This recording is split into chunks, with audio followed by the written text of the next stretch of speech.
Ladies and gentlemen, please welcome our guests for this session. Singapore's Minister of Foreign Affairs and his counterpart from Sri Lanka, Dr. Vivian Balakrishnan, and Mr. Mangala Samaravira. I'd like to invite Dr. Balakrishnan to come up. Your Excellency Mangala Samaravira, Foreign Minister of Sri Lanka, distinguished guests, ladies and gentlemen. For more than 1,000 years, South Asia and Southeast Asia have been interlinked. Our destinies have been intertwined. We've been connected by trade, by the spread of culture, religion, and language. The many opportunities for trade led to merchants coming to our part of the world from Europe, from the Middle East, from Northeast Asia, to ply the trade routes between our ports. The centuries of people-to-people interaction also led to the exchange of ideas and the strong cultural links. Hinduism, Buddhism, Islam spread in successive waves from South Asia to our region along these trading routes. We think of Angkor Wat, probably the world's largest temple complex in the world. Started off as Hindu, gradually, I was going to use the word reincarnated, but that's the wrong word. Gradually transformed into a Buddhist temple. Even if you go to Malaysia, in Kedah's Bujang Valley, there are a number of Hindu, Buddhist chandis or temples and other monuments which are estimated to date from as early as the 2nd century. The flow of people and ideas went both ways. Nalanda University in India, founded in the 5th century CE, is an example of the strong social, cultural connection between Southeast Asia, South Asia, and East Asia.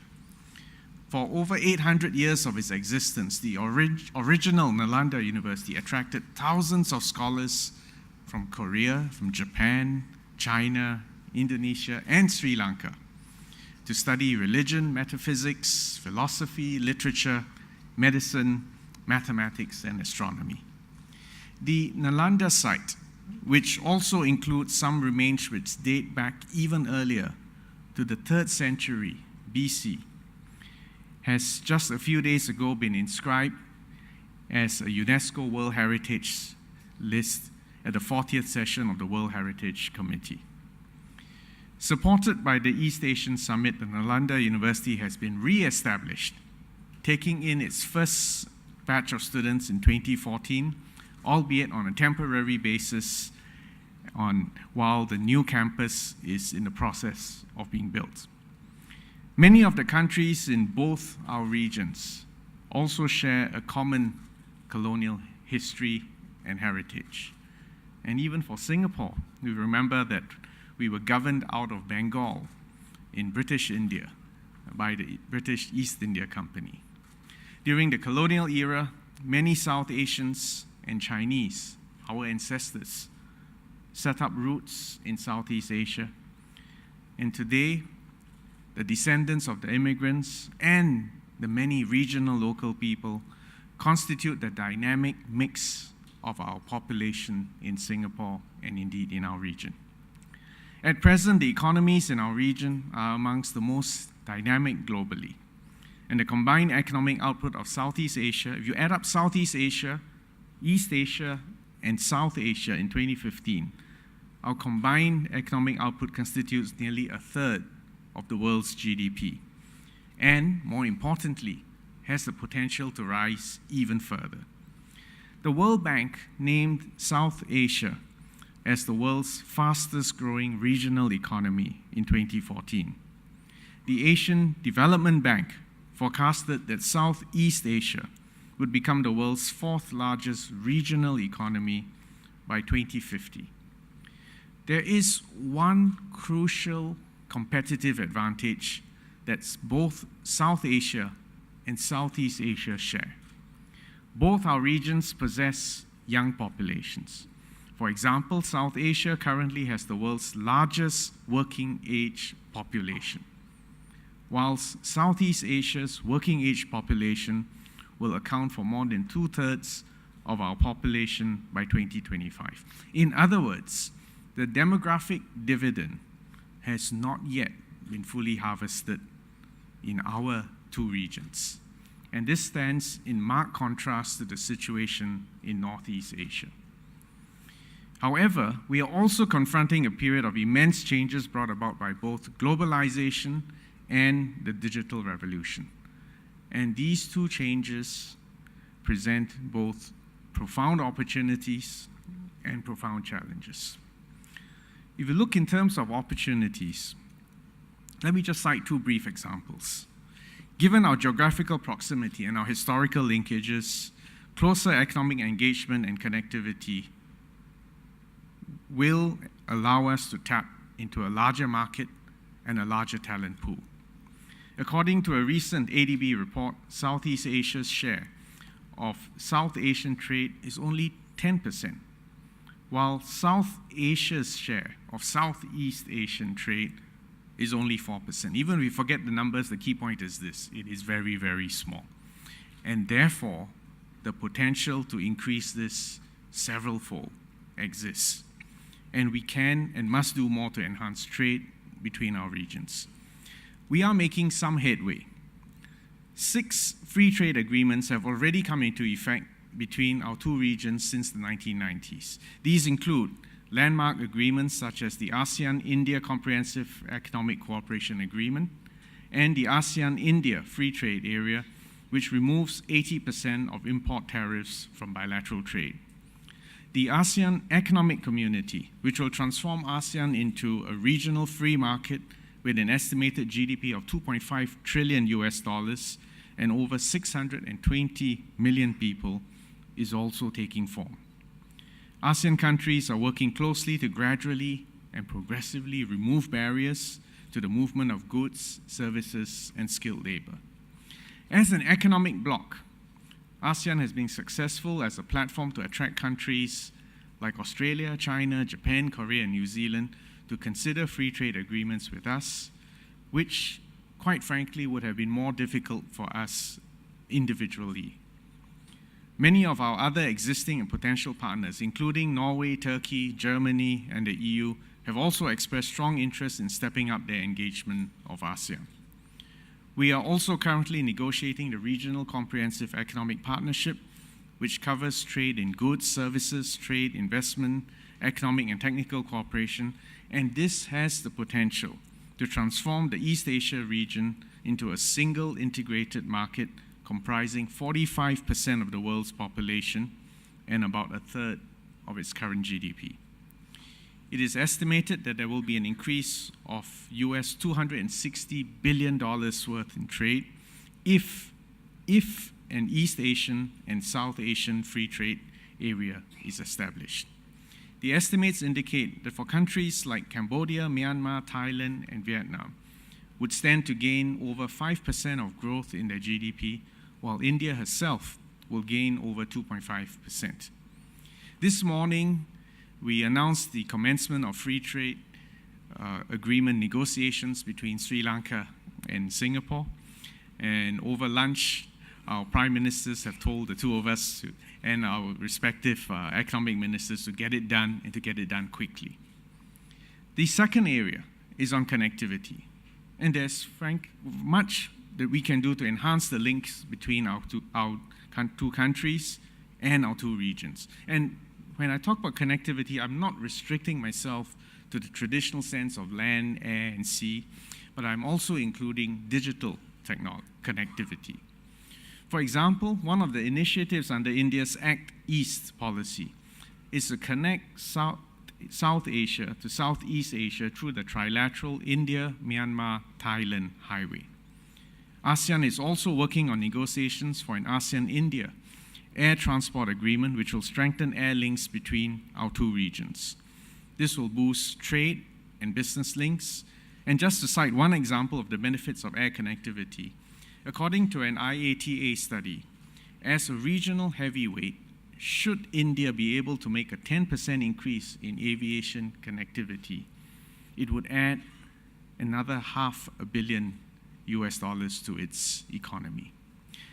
This is a point that I always cite when I meet ministers in other countries. And I always say, the interests of the national economy outweigh the interests of the national airline. The interests of the national economy outweigh the interests of the national airline. In other words, this is a plea for open skies in our parts of the world. Interregional port connections between our two regions are also very strong, with over 90% of our interregional trade being conducted via the 377 ports in our two regions. On the digital front, we're also expanding connectivity. There's an 8,100-kilometer Bay of Bengal gateway submarine cable that links Southeast Asia, South Asia, and the Middle East. And this cable, submarine cable, went live just 2.5 months ago. This has a throughput of 30 terabits of data per second, and the cable system has multiple landing points in South Asia, in Mumbai, Chennai, Mount Lavinia in Sri Lanka, as well as Penang in Singapore. This will also help us connect to the Middle East, and if you consider the density of submarine cable terminations in Singapore, we become a node that connects South Asia, the Middle East, and Europe in the West, North Asia, and ultimately across the Pacific to the United States in the East, and also down to Australia. So the point is that just as there was a maritime Silk Route, we are also building a digital Silk Route. But whilst there are all these opportunities, we also have to overcome some challenges common to our region. In particular, the maintenance of peace and stability, and second, countering the threat of terrorism.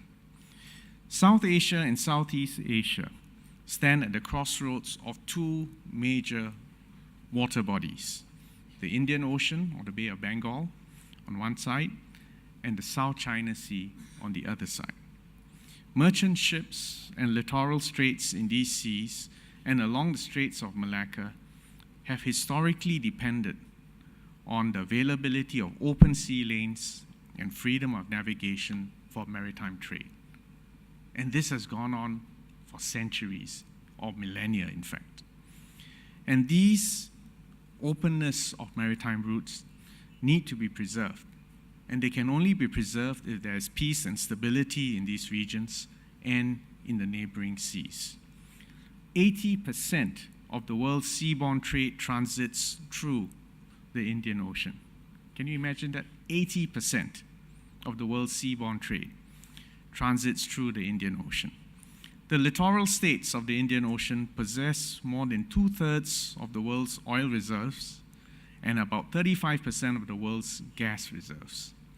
The South China Sea is a crucial avenue through which at least US $5 trillion worth of global trade flows through each year. About 50,000 ships travel from the Indian Ocean, pass through the Straits of Malacca every year, and approximately 15 million barrels of oil, accounting for 16% of global flows, originates from the Persian Gulf, travels through the Indian Ocean before passing through the Straits of Malacca every day to reach East Asia and the Pacific Rim states. 80% of the petroleum imported by China, Japan, and South Korea also passes through this maritime route. So we need cooperation we need peace and stability, and we need a rules-based order in order to foster integration and engagement between countries in this region who are dependent on this maritime lifeline. We need a sense of predictability and security, and for Singapore as a small state, the concept of a rules-based world order that upholds and protects the rights and privileges of all states is not a debating point, it's not a negotiating position, it's essential for our very existence and our relevance for the future. Lastly, terrorism is a growing threat, and the sooner we all come to terms with it and deal with it decisively, the better. This year alone, in South and Southeast Asia, there have been terror attacks in Lahore, Dhaka, Jakarta, and even one a few weeks ago in Puchong, near Kuala Lumpur in Malaysia. Terrorism in our region is transnational, and it requires cooperation across boundaries between all the countries in order to combat this common threat. There's a need for strong cooperation if we are to succeed. Terrorist groups such as the Islamic State have exploited the security vacuum and the lack of social order and opportunity in certain parts of the Middle East to establish a reign of violence, oppression, and fear. And these expanding networks of terrorist groups have impacted both our regions. IS has recruited more than 36,000 foreign fighters worldwide, including about 500 from South Asia and about 1,000 from Southeast Asia, including a few from Singapore. So this is a clear and present danger. And all countries in Southeast Asia and South Asia need to work closely together to combat the terrorist threat. There's a lot more that our security agencies can do to exchange information, and perhaps an area which has been underemphasized in the past, for our religious scholars to get together to counter the extremist ideologies which are spreading through all our countries through the ultimate expression of globalization, through the internet. And we've got this phenomena of self-radicalization of extremists. So let me conclude by reiterating that our millennia-old historical links have created great opportunities for us. We have an even greater opportunity because of our demographic dividend that's not yet been harvested. Globalization and the digital technology give us another opportunity to leapfrog developments and to become the most vibrant, dynamic economic space in the world, if we can do it right. But we need to focus on getting the basics right: infrastructure, education, a fair society that gives opportunities to everyone and gives everyone an assurance that they will have a fair chance to enjoy the fruits of this success. And if we can do this and can also address the current threats of terrorism and maintain a global world order based on rules where everyone has security and peace, then there's much for us to look forward to in the decades to come. Thank you all very much for your attention, and I hope you have a wonderful time in Singapore.